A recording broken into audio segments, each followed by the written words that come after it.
CSGO is an old game and Counter-Strike is an even older franchise. I'd go out on a limb and say that CS is the oldest franchise of online games to still be at the top today. Throughout the nearly 25 years that CS has existed, the arenas that we battle it out in have changed quite a bit. Despite this, a lot of the callouts on these maps have stayed the same. For instance, the easiest example of this is on Inferno. This position with the barrels and slab of wood is still called car, even though there hasn't been a car there for 7 years. The car was removed when Inferno went through its makeover in 2015. Other callouts on this map that haven't been accurate since the remake are truck and graveyard. However, there is another callout that dates back even further, to the 1.6 version of Inferno. While you might just call this Moto because others have told you that it's Moto, this callout has some awesome history to it. In the 1.6 version of Inferno, this area was a bridge. Under this bridge, there was a graffiti that said WVU Moto on it. This is because the 1.6 professional player Moto helped test out Inferno and make sure that it was up to snuff and a good competitive map. This is an example of a callout dating back over 10 years, and the fact that the community has kept this alive is really cool. If you don't know who Moto is, well, he was one of the first original heroes of NA, being on Team 3D alongside a few other people you might know. Firstly, Rambo, the guy who coached MVP PK during their run, as well as that Complexity team that did pretty damn good at the London Major, and Cloud9 during part of their Weird era, and now is a content creator for Space Station. Another notable figure on that Team 3D squad was Volcano, the guy who made Cash alongside FM Pone and now works as a lead game designer for Valorant. But honestly, even without their future endeavors, Team 3D was an awesome team and really made NACS proud.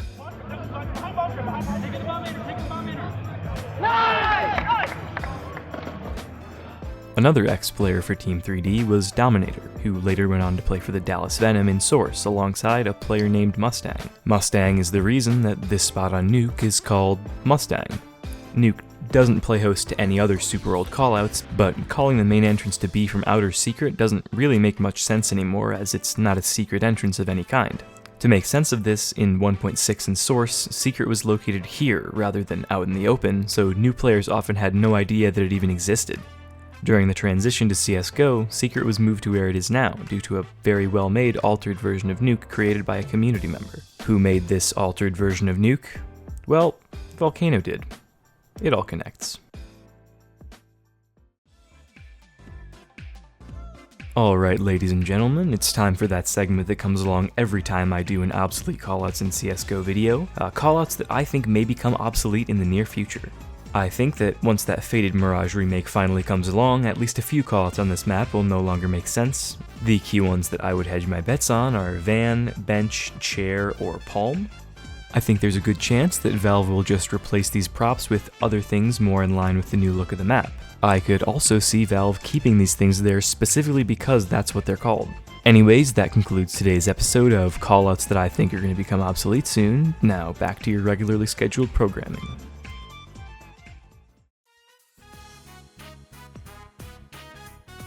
My least favorite of these obsolete callouts is on Overpass. I don't like this map much anymore due to a stagnation of strategy on it for what feels like 3 years. Why did Valve have to remove the graffiti from graffiti? Like, yeah, I know visibility was an issue there, but they didn't even replace it with anything or just move it to the other side or anything. Graffiti is now the one place on Overpass that doesn't have graffiti. This is the worst thing that Valve has ever done, and they've given millions of teenagers a crippling gambling addiction.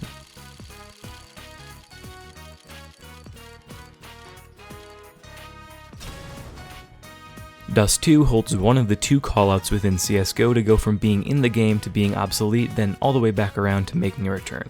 This corner in the back of A site is called Goose. In 1.6, there was a graffiti on this wall that said Lead Crew, the name of the terrorists on the map, as well as Goose, a reference to the original creator of Counter-Strike, Min Gooseman Lee. This Goose graffiti was not present in the Source version and the early CSGO version, but following an update in early 2015, Valve added this green Goose graffiti back to Dust 2. When the map was revamped in 2017, on this wall appeared a graffiti, not of the word goose, but of a literal goose. Honestly, I like it better this way. I forgive you for the Overpass thing, Valve, this was pretty cool. 2 weeks ago, I talked about Train. That map was actually not originally developed by Valve. In the early days of CS, Valve contracted Barking Dog Studios to make a map for them. Barking Dog Studios assigned their FPS team to create this map. That FPS team was nicknamed Pop Dog. In both of the two maps for Counter-Strike that Barking Dog created, Train and Back Alley, there were references to this nickname. On Train, a train car right outside of this room had an advertisement for Pop Dog on its side, and if you crawled under it, you could hear a barking dog. Many iterations of Train later, and this room is still called Pop Dog, and after being lost since the 1.6 edition, finally, in the newest iteration of Train, the fated Pop Dog has returned. In fact, he's in the game more than just these boxes, with skins and graffitis to commemorate him.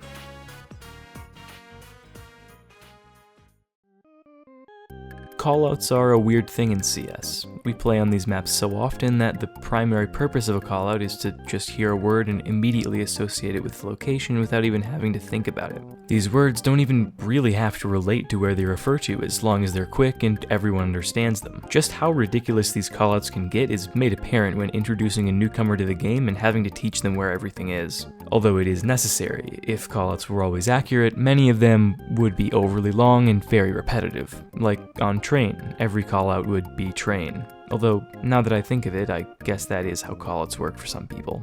The point is that while sometimes callouts can seem weird or extravagant, a lot of times there are reasons for these places to be called what they're called. And with a game with as rich a history as Counter-Strike, we should treasure those pieces of the past that we carry with us from comp game to comp game. Thank you. Also, this is called Optimus, and if you call it truck, you are lame and hate the Transformers. If you like this video, be sure to leave a like, and if you want more content like this, subscribe and turn on notifications. Thank you.